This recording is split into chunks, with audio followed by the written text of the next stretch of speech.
Following program is a presentation of the Weekly Credit Report. Call, give us a ring, 800-455-4100. And what's nice is that we have a IP phone system here at the office, which is an internet-based phone system that we can track. So I got my cell phone in front of me where I can see anytime people call the 800 number. So it's kind of fun. Throughout the show, I notice my phone just starts blowing up when it comes to emails, 15, 20, 25, 30. You get all these calls that are coming into the show, from the show to our office. It's kind of a fun little sneak peek to know what we're expecting when I get back to the office, because I'm always jumping back to the office after the show here. So if you want to talk to me or Ryan or any of the guys, give us a call anytime. You could even jump onto our website at any point, which is UnitedCreditConsultants.com. There's a contact us page, and you can fill that out, and we'll reach out to you obviously within 24 hours or as soon as possible, obviously to help you out and answer any questions that you got. That's what the show is all about. It's just answering questions and getting people knowledge and information, and really getting content out there that is correct, number one, and getting people the knowledge that they're proactive and not reactive. I think that's probably the number one piece to our process here is proactivity. To me, is everything, is knowing what you're about to do and how it's going to affect you at the end of the day. So let's get into the topic of the day here: foreclosure, bankruptcy, short sale, how those affect you. So I don't know how many people obviously out there know the difference between an FHA, Ryan, and a conventional. Okay, why don't you give them a little bit breakdown of the basic difference in number one right away of just FHA, what is an FHA loan when it comes to a mortgage, and then conventional lending and what the difference is in those things. Well, the major difference that we're going to focus on and that we see when as a credit advisor is the credit scores, what the minimum that you need in order to qualify. Now, I think some banks, they've been changing, and there's some new laws that are going to be coming out as far as the FHA. They're tightening up, and the regulations on those things are changing. I believe all FHA loans within the next 2 or 3 months are going to have mortgage insurance regardless of the situation. Now, in order to qualify for an FHA loan, I think the minimum is a 620 for some lenders, but we always tell everybody 640 because that's the most common. 640 is that main threshold that you have to achieve in order to qualify. Now, in order to do a conventional loan, okay, you need a 660. At least, yeah. Yep, minimum of a 660. So as far as details on that, I'm not sure exactly what you want me to go into, Joe. Yeah, well, I'll just go into, and then with FHA, just know that the FHA technicality is 580, but most banks wouldn't borrow money. They won't give out a loan for a house at 580. So most banks are either 620 or 640. So it all depends, because at the end of the day, it's very simple. It's their money. A bank could be at 700 if they wanted to FHA. It's just they wouldn't want to do that, because then they wouldn't be able to borrow money to anybody, because not everybody has 700 credit scores. So FHA is the only type FHA works with is a first-time home buyer and someone that's looking to buy their number one, their house, their residential home. It's not an investment property. It's not a cabin. It's their house within the last 3 years. So you're talking just the standard house. And I'm not a mortgage guy, and that's not what I try to pretend I am. And I think it's around like 300 or less. It's around there. You're not no one can do an FHA home at $2.5 million on Minnetonka.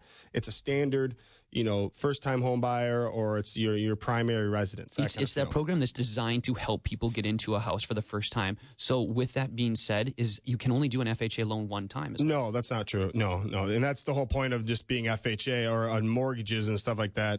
We're not the experts there. But when it comes to conventional is a second mortgage. A conventional is a cabin, investment property. And a conventional even could be an auto loan. Most loans are conventional type lending, where the better your score is, the better your interest rate is. FHA loan is just a type of loan, and what that is, as soon as you hit a specific number, you're locked into a specific rate that moves up and down consistently. The interest rate is like the roller coaster. It goes up and down. That's why you hear people say, "Hey, interest rate's all time low."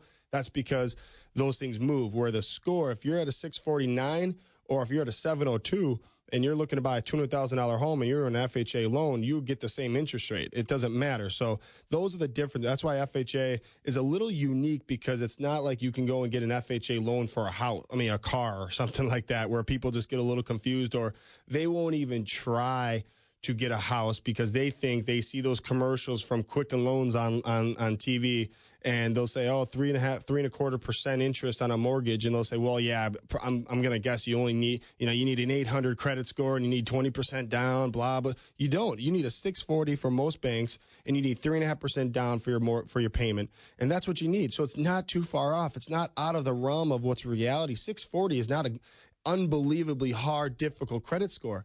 It's something that is, don't get me wrong, it's not a great score, but it's not a horrible score. But it's something that can be reached. It's not crazy, right? Achievable. 100%. But it's just about now, is score the only thing? No. Now you got to put yourself in the right light. You got to pay certain things down. You got to open certain accounts to make the bank feel comfortable borrowing you, lending you this money, right? So now when it comes to understanding, and I just wanted to get that out because if I start throwing the words, FHA and conventional out there and, VA and rural housing, I want people to understand the difference in those, okay? So obviously when it comes to you having a conventional loan or trying to obtain a conventional loan and you're trying to do a short sale or you had a short sale, it's a 2 to 7 years with a reduced loan to value and you need reestablished credit, okay? And what that means is conventional is a lot tighter because it's not needed. Okay. FHA is what is your first, your primary residence. So if you're trying to do a conventional, bank looks at it like, it's a luxury a little bit. Plus, we're not backed. FHA is backed by the government. It's backed by the feds, obviously, when it comes to, the insurance and all that, where if you default and they're able to cover, some of the costs, et cetera, et cetera. Everyone knows about that. But conventionals aren't. So that's why the banks are so much more hesitant when you look at these numbers and the difference in when they're giving people the right to borrow their money again. It's a huge difference in that. And what we're going to do here is we're against the break. When we come back, we're going to go into a little bit more detail, the foreclosure and bankruptcy and short sale. But we're going to go into with Scott Binney, CPA, and we're against the break here, like I mentioned. And then after that, we're going to talk about what do we do credit-wise to obviously improve the score and put yourself in the right light to get you guys back on track and all that. So it's a packed show. We'll be right back. This is the Weekly Credit Report. Give us a call anytime, 800-455-4100, 800-455-4100. Find us online, UnitedCreditConsultants.com. We'll be right back. This is Twin Cities News Talk, AM 1130.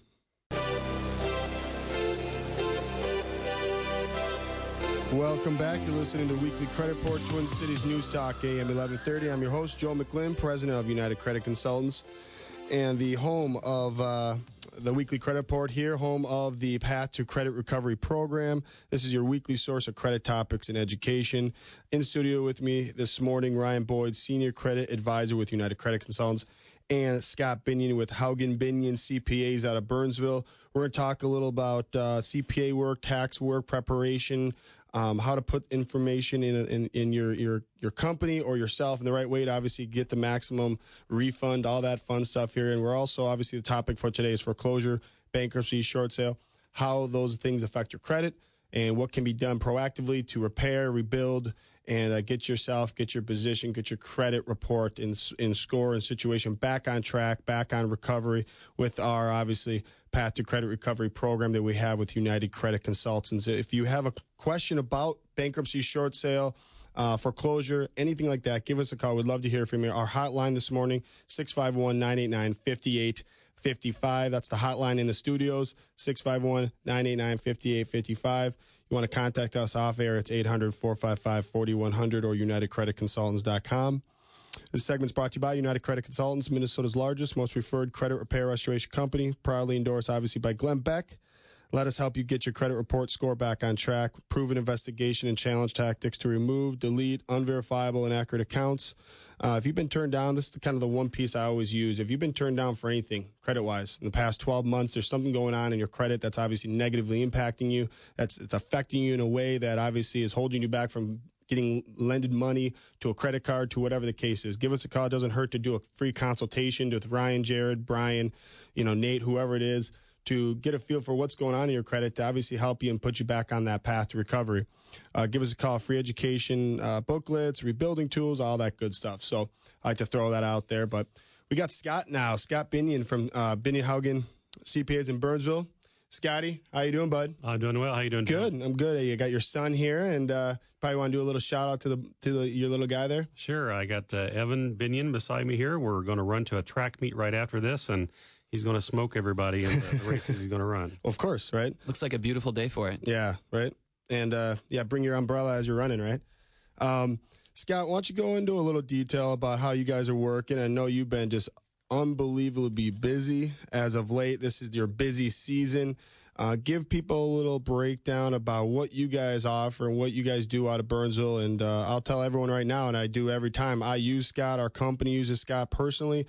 So when it comes to credibility, I'm telling you, I use him. So if you want to know about the personal connection and someone sitting there and come and see you on a Sunday, Scott will. But Scott, go into a little bit about what you guys offer and how you guys work. Sure. Well, we're just finishing up a tax season. As everybody knows, April 15th was the deadline for personals.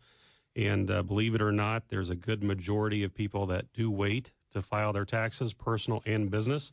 So they've got a few months before those secondary deadlines come into play. It actually allows us to help them quite a bit before we have to file those taxes. So some of the services we offer, the normal accounting, tax preparation for business, personal, as well as people that are maybe in trouble tax-wise. We do a lot of IRS and state negotiations for both businesses and personal. Could be that you got behind on some 941 payroll taxes. Could be that you had a business partner that left the company, left some debt, and next thing you know, the IRS sends a love letter, and you have to address that. So we do quite a bit of IRS negotiations and have a very good track record of getting it down to really what the person owes or the business owes, and then setting up a plan that the business owners can take care of it over a period of time. And I think, to me, the key there is knowing that you're doing it. I mean that's really what it comes down to. So the business owner is able to focus on what they're supposed to focus on, is creating money, making the money, building, thinking outside the box. As a business owner myself, if I knew how to handle all that, it really handicaps you, really. I mean, it holds you back from being able to think. You're always thinking about money that's owed. You're stressed. Being able to hand something like that off to Scott, their team there, and knowing their team personally, they're first class. I wouldn't pick someone, obviously, to handle one of the most important pieces to a company, to someone that is just not credible.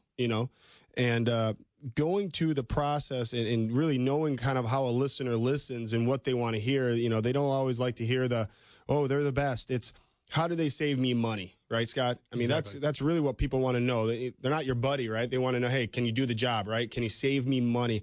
Why don't we talked on Thursday, Scott and I, about what can we go over some of the one of their many business, pieces and programs to their company is really taking a company or even a person and changing the entity or changing the way it's how maybe you got a couple that's married and they're not filing together, or stuff like that, where you're able to move around the entity or the couple or the person and put them in a different chapter, a different situation where they're able to actually save more money without actually bending the rules or doing anything illegal, which is obviously the key, right? Well, yeah. First thing is we always abide by the law, and we play within the guidelines of what the IRS and state of Minnesota or different states say that we have to do. First and foremost, that's what we do. We don't go in any gray areas. We stick right by the law. One of the things that can benefit business owners the most is to make sure you have the right structure of your business. Mm-hmm. A lot of times people will go onto the Secretary of State site or the IRS.gov. They'll fill out their own paperwork, and they're doing the best they can, but sometimes they check the wrong box or miss checking a box.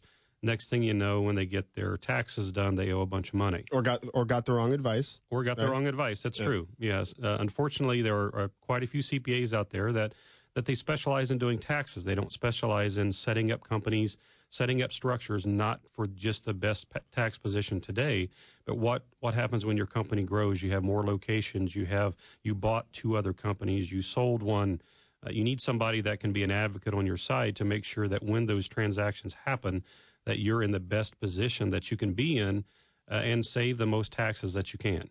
Offensively and defensively, really. Right? Exactly. And to me, I'm always my mind's spinning when Scott's talking, just because I want people that are listening to understand when he says business, Scott, I know, works with, Jim Anderson over, wherever from Bloomington. He's a one-man band, and he paints, to a company that could be 100 employees strong. So when you talk about businesses, it's not always just that, very successful 20 employees, they do payroll. You could be working with, and you could be listening, that you could be doing your taxes wrong if you're a one-man band type operation, right? Exactly. So being that, and which is fine, that's not a